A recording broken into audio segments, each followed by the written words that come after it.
يقول الله سبحانه بسم الله الرحمن الرحيم والفجر وليال عشر الله رب العالمين يقول بالله سم عزاኝና እጅግሮህ በሆነው والفجر በጉህ እምላለሁኝ በንጋቱ ብርሃን እምላለሁኝ እንደምትመለከቱት እና እንደምትረዱት በእያንዳንዱ ቀን ፀሐይ ከመውጣቱ በፊት የሚከሰተው ብርሃን የንጋቱ ጉህ ለማለት ነው።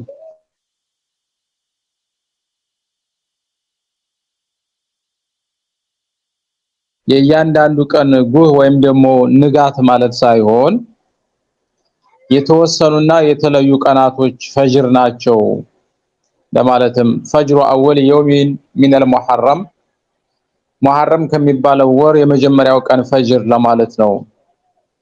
ምክንያቱም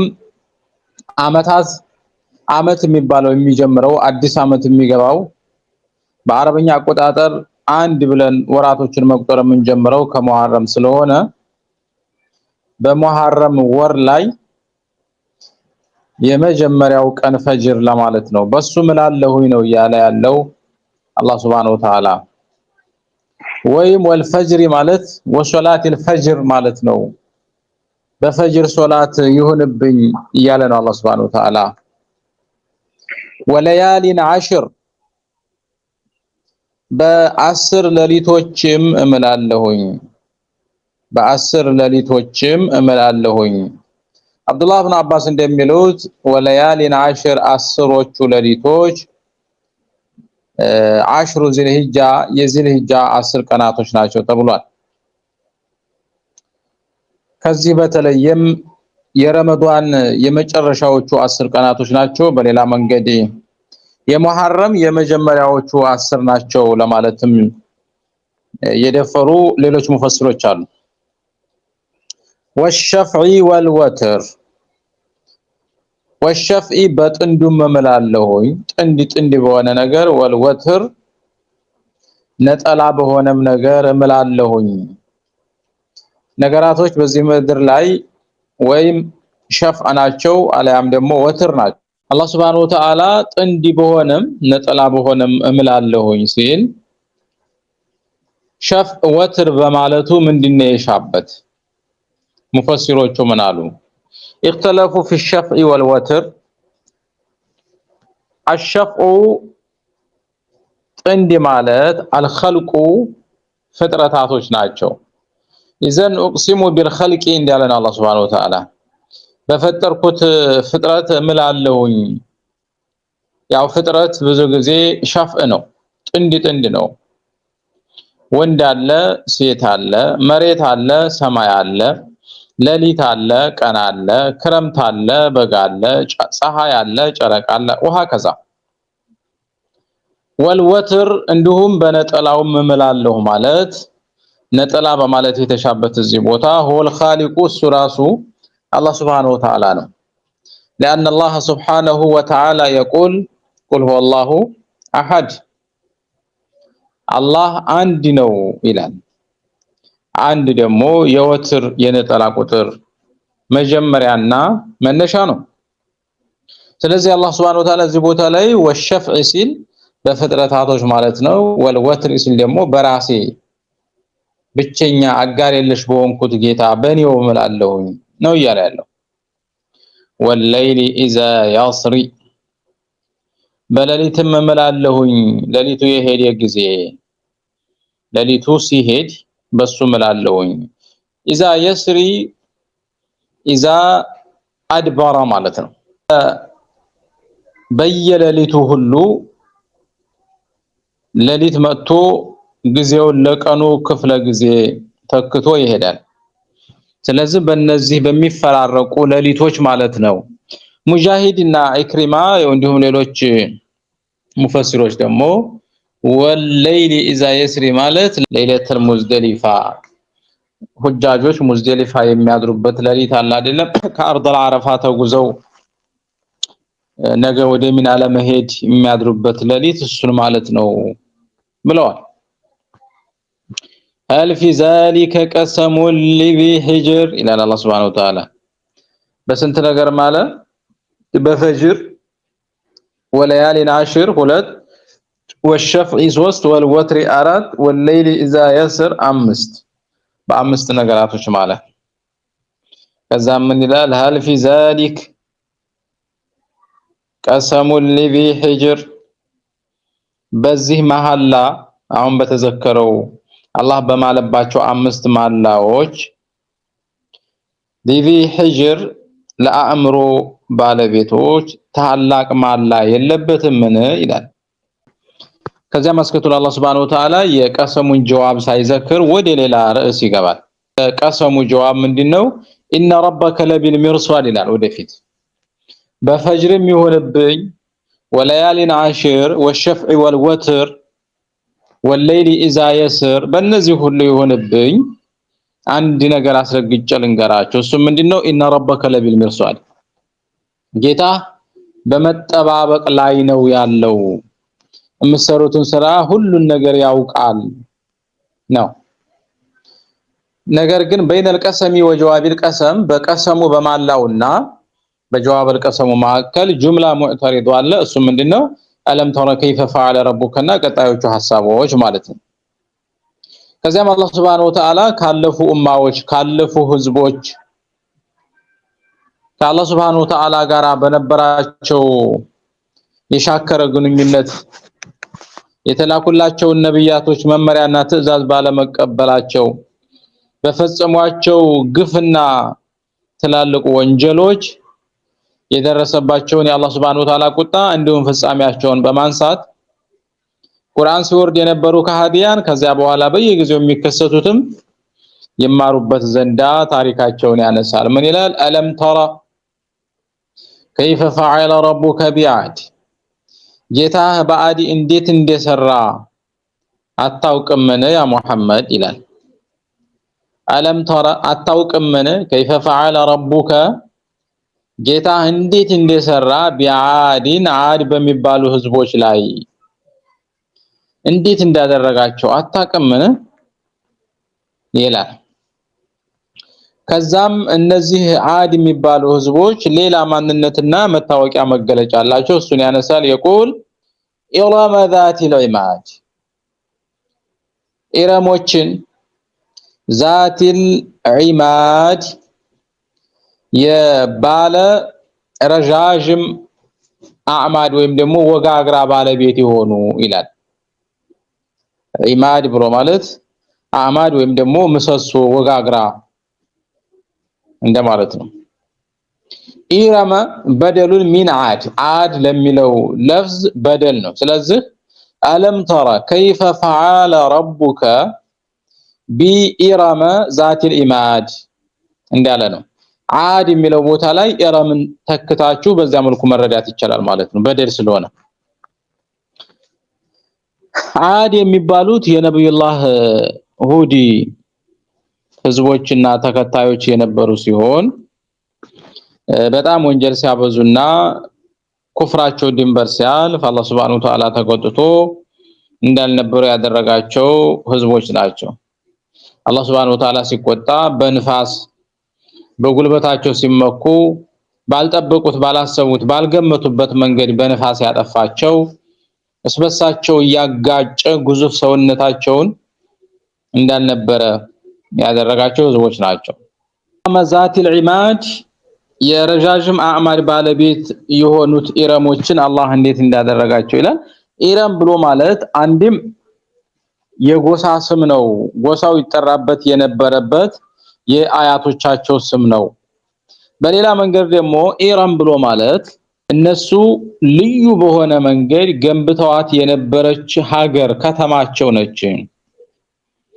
የነሱ ንጉስ ስለ ጀነት ሰማና የጀነትን ገለጻ ሲሰማ ጀነትን እዚሁ መገንባት አለብኝ በሚል ጀነትን አስመስሎ የከተማይቱ በቃላት ማትገለጽ እጅግ በጣም ውብ የሆነችን ከተማ ገነባ ከዚያም ሲጨርስ እሱንና ህዝቦቹን ይዞ ወደዛች ከተማ ለመግባት ሲቃረብ አላህ Subhanahu Wa Ta'ala አጠፋው እነዛን ህዝቦች አጠፋቸው ማለት ነው። ስለዚህ ኢራን ብሎ ማለት በሁለት መንገድ መረዳት ይቻላል። አንድም የጎሳ ስም ነው፣ ሁለትም የገነቧት ውብ የነበረች ከተማ التي لم يخلق مثلها في البلاد ያቺ ቢጤዋ በሀገር ውስጥ እንደሷ ያልተፈጠረ የሆነች ይላል።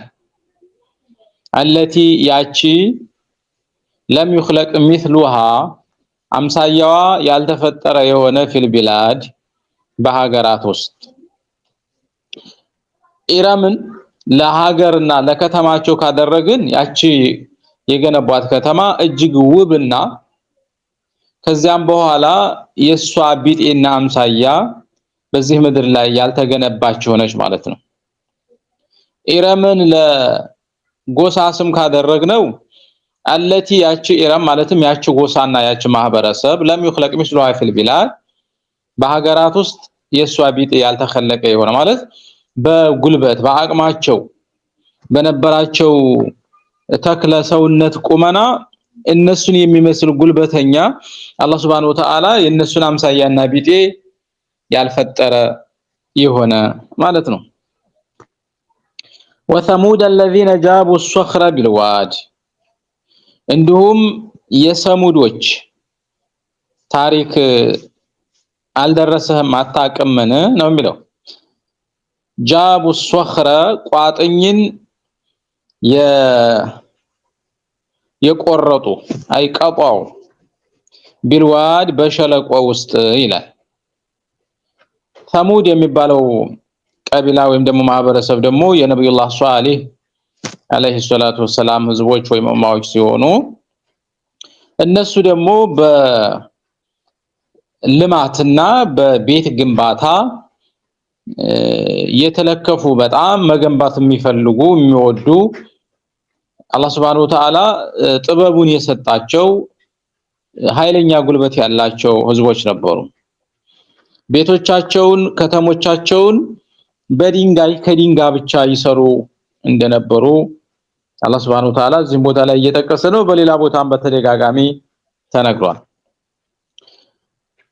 ትልቅ ቋጥኝ ድንጋይ ይጠጉና ፈልፍለው ድንጋዩን ፈልፍለው በጣም የሚያስደንቅ ቤት መኖሪያ አድርገው ይሰሩታል ማለት ነው። እነዚህ ህዝቦች ይኖሩ በነበሩበት ጊዜ ሷሊህ ተልኮላቸው ነብዩላህ ሷሊህ ወደ ተውሂድ ጥሪ ቢያደርጉላቸውም እምቢ ብለዋል፣ ሳያምኑ ቀርተዋል። ነገር ግን አንሞትም ለዘላለም እንኖራለን በሚል ምኞታቸው hatta ሞት የሌለበት ሰው የሚመስል ለዘመናት የሚኖሩ ግንባታዎችን ሲገነቡ ኖረዋል ማለት ነው። ወደ 700 ምናምን ሺህ ትላልቅ ከተማዎችን ገንብተዋል። በቤትና በትላልቅ የታነጹ ህንጻዎቻቸው ደግሞ በሚሊየንስ የሚቆጠሩ ህንጻዎችን ገንብተው አልፈዋል ማለት ነው። እነዚህ ህዝቦች አላህ Subhanahu Wa Ta'ala ግን ወደ ተውሂድ ሷሊህን ከውስጣቸው ነብይ አድርጎ ልኮ ጥሪ ሲያደርግላቸው እምቢ አሉ። ከዚያም አላህ Subhanahu Wa Ta'ala እነዚህን ህዝቦች አጠፋቸው እንደ አምሳያዎቻቸው እንደና አድ ማለት ነው። ወፊርዓውን ذل አውታድ የፈርዖን ታሪክም ይላል። ذل አውታድ ባለ ችካሎች ባለቤት የሆነ ችካሎች ያሉት ማለት ነው ፍርዓውን። ችካል ማለት እዚህ ቦታ ላይ ምን ማለት ነው? በሱ ጌትነት የማያምኑ ጌታችን አላህ ነው የሚሉ አማኞችን የሚያሰቃይበት አራት ችካል ነበረው ይባላል። የሰው ልጅ ሁለት እግሩን ሁለት እጆቹን ጠፍሮ እንደ ቆዳ በገመድ ካሰረ በኋላ ከዛ በኋላ ያሰቃየው ነበር። አታ ባለቤቱ አሲያን በዚያ መልኩ ያሰቃያት ነበር። ስለዚህ ወሰሙደ ማነው ወፊርዓውን ذل አውታድ ማለት ችካል ማለት ነው።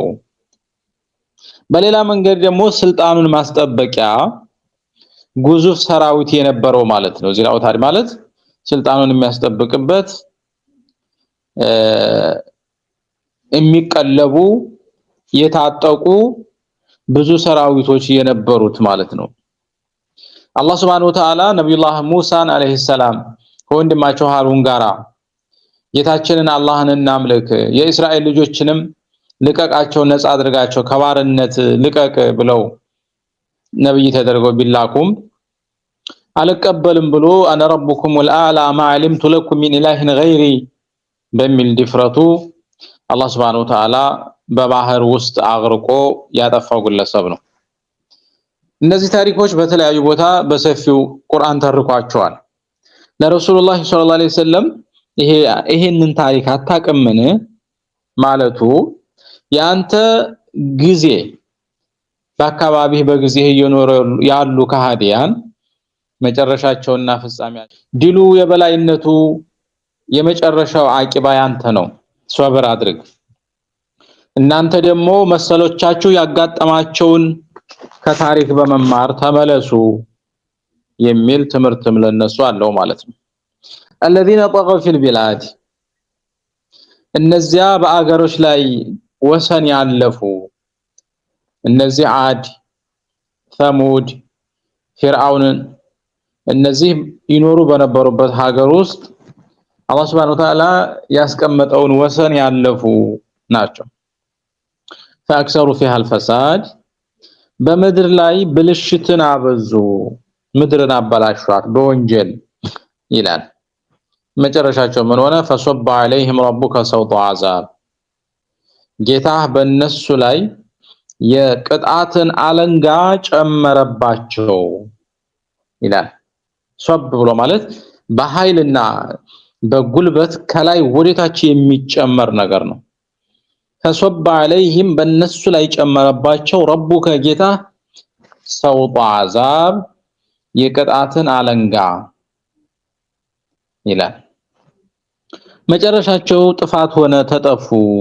የተጠፉበት መንገድና የተጠፉበት ጊዜ ቢለያይም አላህ Subhanahu Wa Ta'ala ግን አጠፋቸው። ኢነ ረበከ ለቢል ሚርሷድ ጌታህ በመጠባበቂያ ላይ ነው ይላል። ኢነ ረበከ ለቢል ሚርሷድ ቅድም እንዳልኳችሁ ከመጀመሪያው ከሱራው መጀመሪያ ከተደረደሩ የመሐላ ቃላቶች ጋር ነው የሚተሳሰረው። ወልፈጅር ወለያሊን አሽር ወሸፍዕ ወልወት ወለይሊ ኢዛ የስር ከዛ ኢነ ረበከ ለቢል ሚርሷድ ምን ጊዜ ማላ ሲመጣ በአንድ ጉዳይ ከማል ምለን አስረግጠን የምንናገረው የምናስተላልፈው ምን አለ መልእክት አለ። ወላሂ እንደዚህ አላደርግም ወላሂ ይሄንን አደርጋለሁ እንደምንለው ወልፈጅሪ ወከዛ ወከዛ ተብሎ ከተማለ ጀዋብ አልቀሰም ያስፈልገዋል። ጀዋብ አልቀሰሙ እዚህ ቦታ ላይ ዘግይቶ የመጣ ኢነ ረበከ ለቢል ሚርሷድ የሚለው ነው። ከዚያም አላሁ ረቡል ዓለሚን ሰዎች ሲያገኙና ሲያጡ ያላቸውን ስሜት ይገልጻል። يقول فأما الإنسان إذا ما ابتلاه ربه فأكرمه ونعمه فيقول ربي أكرمن فأما الإنسان سويما ይላል ሰውየማ إذا ما ابتلاه ربه ጌታው ያጣቀመው ጊዜ መተነው ጊዜ فأكرمه ያከበረው ጊዜ ونعمه በጸጋዎቹም ያጣቀመው ጊዜ فيقول ይላል ረቢ አክረመን ጌታ ያከበረኝ ይላል። አክረመኒ ቢማ አዕጣኒ በሰጠኝ በዚህ ሁሉ ጸጋው እኔን አከበረኝ እኔ የተከበርኩ ሰው ነኝ ይላል። ጌታ ያሰጠኝ ለሽኩር ቢሆን መልካም ነበር። ግን ክፋቱ ምኑ ላይ ነው? ዱንያዊ ቁሳዊ ነገሮችን አላህ ስለሰጠው አላህ ዘንድ ባለሟልና የተከበረ ሰው አድርጎ ራሱን ያስባል ማለት ነው። ወአማ ኢዛ መብተላ የፈተነው ጊዜማ ማለትም ፈቀደረ عليه رزقه ሲሳዩን በወሰነበትና በቀነሰበት ባጠበበበት ጊዜ فيقول ብሎ ይላል ረቢ አሃነን ጌታዬ አዋረደኝ ይላል። وأما إذا ما ابتلاه بالفقر بديهነት ማለት ነው فقدر عليه رزقه رزقን ያጠበበበት ጊዜ فقدر بتخفيف الدال فقدر وفي قراءات فقدر عليه بتشديد الدال فقدر عليه من ይላል فيقول ربي أهانني ይላል አዋረደኝ በድህነት ፈተነኝ ይላል ማለት ነው የዚህ ንግግር ክፋቱ ምኑ ላይ ነው በሱ አነጋገር አላህ ዘንድ ከራማ የሚገኘው እንዲሁም ውርደት بكثرة المال والحظ في الدنيا وقلته ዱንያዊ ነገሮችን በማግኘት ወይም በማጣት ነው ብሎ የነገሮች ሁሉ መነሻ ዱንያ አድርጎ ይደመድማል ማለት ነው ይሄ ትክክል አይደለም አላህ Subhanahu Wa Ta'ala ዱንያን ለሚፈልገውም ሰው ለማይፈልገውም ሰው ይሰጣል ዱንያ የተሰጠው ሰው አላህ ዘንድ የተከበረና የተቀደሰ የተወደደ ሰው ነው ብሎ መደምደም አይቻልም ዱንያ የሌለው ሰው ሀብት የሌለው ሰው ሀብቱ ትንሽ የሆነበት ሰው አላህ ዘንድ የተጠላ ነው ብሎ መደምደምም ፍጹም አይቻልም ስለዚህ አላህ ዘንድ ክብር ለአላህ Subhanahu Wa Ta'ala መገዛት ለአላህ Subhanahu Wa Ta'ala ትእዛዝ ማደር ለአላህ Subhanahu Wa Ta'ala ጧዓ ሂዳያን ማግኘት ተውፊቅን ማግኘት ነው ከራማዊ ክብር ብሎ ማለት ነው ስለዚህ ዱንያ ቢመጣም ባይመጣም ከአላህ ጋር ያለንን ግንኙነታችንን ሊጨምርም ሊቀንስም ፍጹም አይቻለውም ምናልባትም በሚያጋጥመን ማግኘትና ማጣት የምንሰጠው ምላሽ ካልሆነ ስናገኝ ለአላህ Subhanahu Wa Ta'ala የምንሰጠው ምላሽ ወይ ማመስገን ወይ ጥጋብ ስናጣ ለአላህ የምንሰጠው ምላሽ ሶብር ማድረግ ወይም ደግሞ መበሳጨት የአላህን ውሳኔ መጥላት እነዚህ ለሰውየው ከጌታው ጋር ያለውን ግንኙነት ሊወስኑ ይችላል ከዛ ውጭ ግን የሰው ልጅ ማንነቱ ከአላህ ጋር ያለው ግንኙነት በማግኘቱ በማጣቱ አይወሰንም ነው እንዲሁም ይህ ሰው የሚደሰተው ሲያገኝ ብቻ ነው ትንሽ ሲጎልበት ጌታ ያዋረደኝ አሳነሰኝ ወደሚል ሶብር ወደ ማጣት ወደ መበሳጨት የአላህን ውሳኔ ወደ መጥላት ይሄዳል ሲያገኝ ደግሞ እኔ ለዚህ አለ ነኝ እገባለሁ ማግኘት አለብኝ ለዚህም ነው አላህ የሰጠኝ ለኔ ካልሰጠ ለማን ይሰጠዋል ይላል ማለት ነው ይሄ በሁለቱም አቅጣጫ የተወገዘ አመለካከትና ንግግር ነው ከላ ይላል አላህ Subhanahu Wa Ta'ala ከልከል ከላ كلمة رد على من ظن أن سعادة الرزق أن سعادة الرزق إكرام وأن الفقر إهانة ሰፊ ሀብት ማግኘት አላህ ዘንድ መወደድ ነው ማጣት መቸገር ደግሞ በአላህ መጠላት መዋረድ ነው ብሎ የሚያስብ ሰው ይከልከል ትክክል አይደለም በላ تكرمون اليتيم ይልቁንም የሙት ልጆችን ወላጅ አልባ ህፃናቶችን አታከብሩም ይላል አላህ Subhanahu Wa Ta'ala አታከብሯቸውም ማለት ሐቃቸውን አትወጡም ይያለ ነው አላህ Subhanahu Wa Ta'ala ማለት ነው ولا تحاضون على طعام المسكين ዲሃንም በማብላት ላይ አትታዘዙም አንዱ ሌላውን አያዝም አንዱን ሌላው አያዘውም ምስኪኖችን ዲሃዎችን አብላ አትባባሉ ይላል እዚህ ቦታ ላይ ቢፈትታ ولا تحاضون በሌላ ቅራአ ደግሞ ቢዶም ሚታይ ولا تحاضون ቅራአት አለ ولا تحاضون وتأكلون التراث ورثን ትበላላችሁ أكلا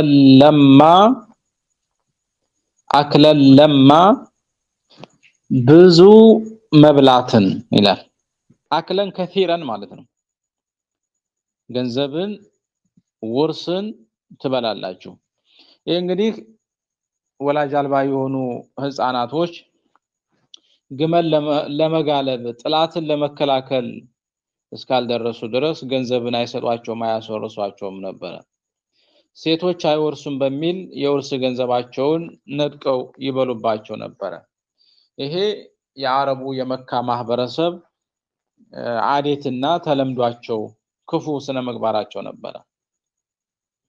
በዚህ መልኩ ነው አላህ Subhanahu Wa Ta'ala ውርስን ሳይቀር ነው ስብስብ አርጋችሁ የምትበሉት።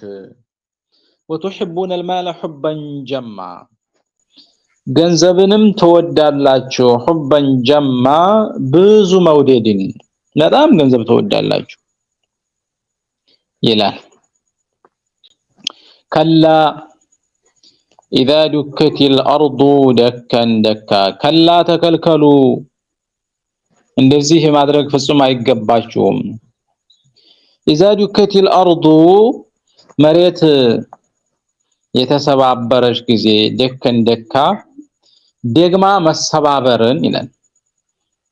ደግማ መሰባበርን የተሰበረች ጊዜ ደከን ደካ አንድ ጊዜ ከዛም ደግሞ በተደጋጋሚ የተሰባበረች ጊዜ ከዛም እንኩትኩት ያለች ጊዜና ደከን ደካ መረተን بعد መራ ማለት ነው። وجاء ربك ጌታህም የመጣ ጊዜ ወልመለኩ መላእክቶችም ሶፈን ሶፋ ከሰልፍ በኋላ ሰልፍ የሰሩ ሆነው ብዙ ሰልፎችን ሰርተው ይላል። አህሉ ሱነቲ ወልጀማዓ ለአላህ Subhanahu Wa Ta'ala መጂእ አለው መጂአን የሊቁ ቢሂ من غير تشبيه ولا تعطيل ይላሉ። ስለዚህ هذه الآية እቺ አያ وجاء ربك የምትለዋ የአላህ Subhanahu Wa Ta'ala ሲፋ እንደወረደና እንደመጡ ልንቀበላቸው ግድ ይላል። لا نشبه ولا نكيف ولا نؤول ከምንልባቸው አናቅጾች አንዷ ናት ማለት ነው። አንዷ ናት። በሌላ መንገድ ተእዊል ያደረጉ ሰዎች وجاء ربك وجاء امر ربك على حسب مضاف በሌላ መንገድም የሚሉት ነገር እንዳለ ይታወቃል። ወለመለኩ ሶፈን ሶፋ መላእክቶችም ይመጣሉ። መላእክቶች አወሉም አኺሩም አርዶል ማህሸር ላይ ከተሰበሰቡ በኋላ አላህ Subhanahu Wa Ta'ala በአወሉም በአኺሩም መሐከል ብይኑን ሲሰጥ መላእክቶች በሰማይ ይኖሩ የነበሩት ከሰባቱም ሰማይ ወርደው ፍርዳቸውን ለመቀበል በተሰበሰቡ ሰዎች ጀርባ ሰባት ሰልፍ ይሰራሉ ማለት ነው። እሱን ነው ወልመለኩ ሶፈን ሶፋ የሚለው አላህ Subhanahu Wa Ta'ala ማለት ነው። وجيء يومئذ በዚያን ቀን ጀሃነምም ትመጣለች። يومئذ የዛን ቀን የተذكر الانسان የሰው ልጅ ያስታውሳል። وأن له الذكرى መገንዘቡም ማስታወሱ በዚያ ቀን ለርሱ ለሰውየው ከየቱ ነው የዚያን ቀን የሚኖረው መገንዘብ ምን ሊጠቅመው ምን ሊረዳው ይችላል ማለት ነው። ጊዜው አልፏል። በዱንያ ነበር ቢገነዘብ ቢገሰጽ የሚጠቅመው። ነገር ግን ሁሉን ነገር በገሃድ ሲመለከት እመን ሲባል እምቢ ያለው ሰው በዚያ ቀን ስራውን ሁሉ ያስታውሳል። يقول ማስታወስን ብቻ አይደለም ይላል ያ ለይተኒ ወነፍሲ ቀደምቱ ለሐያቲ በህይወቴ ለዛሬ የሚጠቅመኝን አስቀድሜ ቢሆን ይላል። ሊ አላሙ ሁና بمعنى في يا ليتني قدمت في حياتي ማለት ነው። في حياتي በህይወቴ ውስጥ ማለትም ዱንያ ባሳለፍኳት ህይወቴ ውስጥ ለዛሬ የሚጠቅመኝን ምን ነው አስቀድሜ ሸኝቼ መጥቼ ቢሆን ይላል። ነገር ግን አይጠቅምም ነው። ወይም ሐያት ብሎ ማለት የአኺራውን ነውና ያ ለይተኒ ቀደምቱ ለሐያቲ ማለት ለዛሬ ህይወቴ የዛን ጊዜ ምን ነው ሰርቼ መጥቼ ቢሆን ማለት ነው። በዚህ ሰዓት አላሙ አላ አስሊሃ ላሚቱ بمعنى في አድርጎ መረዳትም አይጠበቅብንም በባቧ ብትሆንም ግልጽ ነው። فيومئذ ይላል የዚያን ቀን በትንሳኤው ቀን لا يعذب عذابه ቅጣቱን አይቀጣም አሐድ ማንም የአላህ Subhanahu Wa Ta'ala ቅጣት የሚቀጣ የለም። ولا يثق አያስርም ወሳቀሁ አሃድ የሱን አስተሳሰር ማንም ይላል። አቀጣጡም የሚቀጣቸውን ሰዎችም አስተሳሰሩ ልዩ ነው። ያ አየቱሃ ነፍሱል ሙጥመኢና አማኝ ለነበረችዋ በአላህ Subhanahu Wa Ta'ala ትእዛዝ አዳሪ ለነበረችዋ ነፍስ እዚያን ቀን ትባላለች።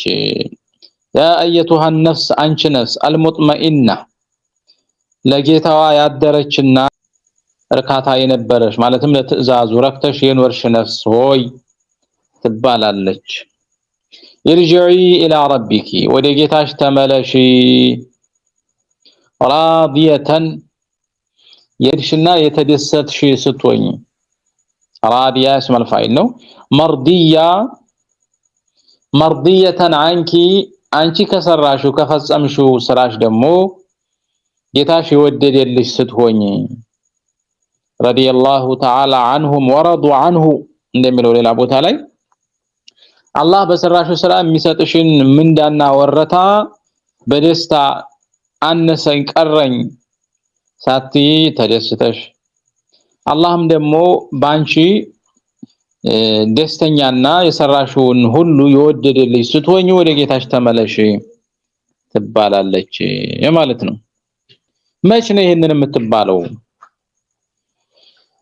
እያንዳንዱ ነፍስ በሚሞትበት ሰዓት ሰከረተል መውት ላይ መለኩ ይመጣና የጀነትን ጉርሻ ለሙእሚኑ አጉርሶ ያ አየቱሃ ነፍሱል ሙጥመኢና ኢርጂዒ ኢላ ረቢኪ ራዲየተን መርዲያ ፈድኹሊ ፊ ዒባዲ ወድኹሊ ጀነቲ ይላታል። ከጀሰዷ ጀነትን እያሳየ አባብሎ ከቅቤ ውስጥ ጸጉር እንደሚወጣው ሰውየው ምንም አይነት ህመምና ስቃይ ሳይሰማው ሩሂቱ ጀነትን እያየች ትወጣለች ማለት ነው። በተቃራኒው ደግሞ ሰውየው የዚችን ሙጥመኢና ነፍስ ማንነት ካልያዘ ከዚህ በተለየ አንቺ መጥፎ ነፍስ ነይ ውጪ ስትባል ማረፊያዋን ጀሃነምን መለኩ ሲያሳያ